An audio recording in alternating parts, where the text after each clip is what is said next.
Magandang araw mga Aldab Nation! May panibago na naman po akong update para sa inyong lahat. Pero bago natin ito umpisahan ay huwag niyo muna kalimutan na mag-subscribe sa aking YouTube channel at i-click mo na rin ang katabing bell button para maging updated ka sa mga latest videos na i-upload ko. At kapag umabot na ng 100,000 subscribers ang aking channel ay may sorpresa ako para sa inyong lahat. Alam kong excited na kayo kaya naman ngayon, umpisahan na natin ang ating kwentuhan. Ang pag-uusapan natin ngayong araw na ito kung saan Alden sunod-sunod ang mga post na tila may pinariringgan. Puro salita na lang ba itong si Alden o talagang ready na rin siyang manindigan sa tama? Alden nagiging palaban na nga ba? Ano at sino ang pinariringgan niya rito? Gaano ito katotoo at may sapat nga bang ebidensya ang makakapagpatunay rito? Well, yan ang ating aalamin at pag-uusapan ngayong araw na ito. Pero bago ho yan ay bibitinin ko muna kayo ng kaunting-kaunti lamang kung saan magbasa muna tayo ng mga nakakatuwang post ni My Name is Theo01 sa Twitter. Kaya naman huwag na natin patagalin pa, sabi niya sa kanyang tweet. Si M, sobrang pasensyosa at mahilig magbigay ng daan. Siya na ang dumidistansya at lumalayo saglit kay A. Pag may mga kasamahan to sa trabaho na nakikipag-usap, minsan pumapasok na lang siya sa loob ng kwarto kasamang mga anak. Kaso nga lang ay hinahanap agad siya ni A. Pupuntahan agad siya at isasama palabas.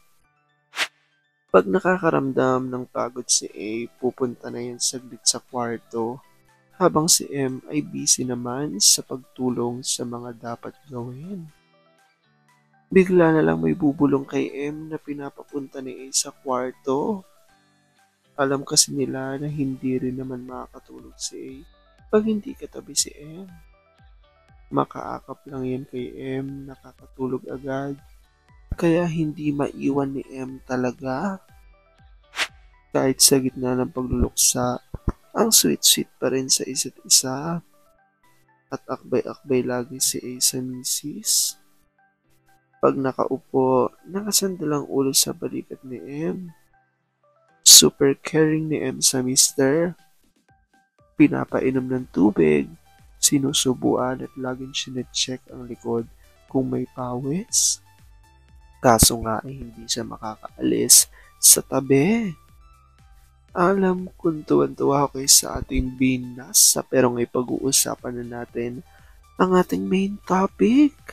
Oops! Wait lang, saglit lang to. May ipapaalala lang ako para sa mga bago pa lang sa aking channel. Huwag niyong kalimutan na mag-subscribe sa aking YouTube channel at i-click nyo na rin ang notification bell para lagi kayong updated sa mga latest videos na i-upload ko at para maging parte na rin kayo ng aking Fanatics Channel family. Well, alam pong super excited na kayo sa ating kwentuhan, kaya naman dumako na tayo sa ating main topic. Gaano nga ba katotoo na si Alden ay sunod-sunod ang mga posts na tila may pinariringgan? Puro salita na lang ba itong si Alden? O talagang ready na rin siyang manindigan sa tama? Alden nagiging palaban na nga ba? Ang tanong ng marami, ano at sino ang pinariringgan niya rito? Gaano ito katotoo at may sapat nga bang ebidensya ang makakapagpatunay rito? Well, yan ang ating alamin at pag-uusapan niya yung araw na ito. Alam kong super excited na kayong malaman niya kaya naman wag na natin patagalin pa. Unang-una na nga galing sa tweet ni Larry 1973 at ayon sa kanya, Alden's recent posts, I do wish he practiced what he posts. Learn to say no. Enough is enough. Bago natin ipakita ang ilan sa mga posts ni Alden, ito muna ang reaksyon ni JLo at Larry. at ayon niya sa kanila, hoping his posts hindi mula utak hanggang bibig lang. It is useless kung hindi niya isa sa puso lahat. Parang sinungaling na spiritual counselor niya na miyembro ng Z. Na malaki ang sampalataya niya, itinuro kaya sa kanya na okay lang ang paulit-ulit na magkasala basta mangumpisal at magbigay sa parokya. Yan ang isang bagay na ayaw ko kay A. Mahina ang discernment niya at hirap siya to say no. To the point ba na parang utu-utu na. People pleaser nga na sobrahan. Sinasamantala naman. That's why yung iba sa circle ni A, lalo ng AOSF, hates M. Dahil siguro pinagsasabihan nito, natural, asawa eh. Catholic upbringing, Catholic school educated si A. Mandatory doon ang religion subject. If everyone na you confess, the priest will tell you to pray 3 Lord's Prayer, 3 Hail Marys.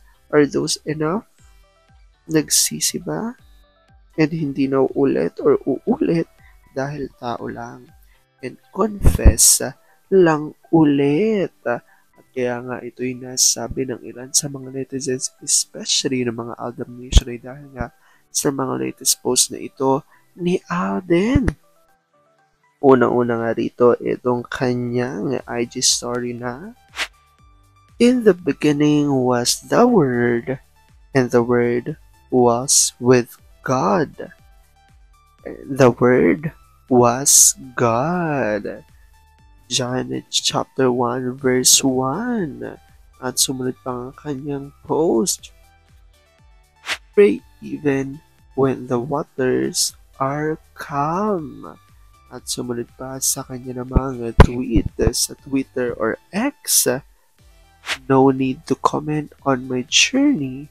Just enjoy your own. At makikita nga kapopost na nitong March 19, 2025. Ayan nga, ang ilan sa naging post dito ni Alden. So, ito'y kapansin-pansin rin ng ilan sa mga Aldab Nation na ilang araw na nga na maraming mga post si Alden na mga quotes sa kanyang mga social media, especially mga Bible verse and about prayer.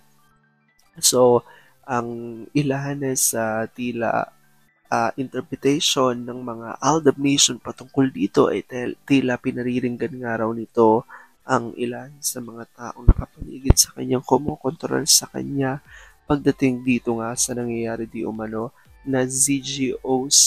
At tila ayon nga rin sa mga Aldab Nation ay parang nagsisisi na rin daw si Alden sa kanyang pagsunod dito sa mga taong ito, kaya hanggang ngayon ay nakokontrol pa rin siya ng maraming mga taong nakapaligid sa kanya, especially sa kanyang network at sa kanyang management.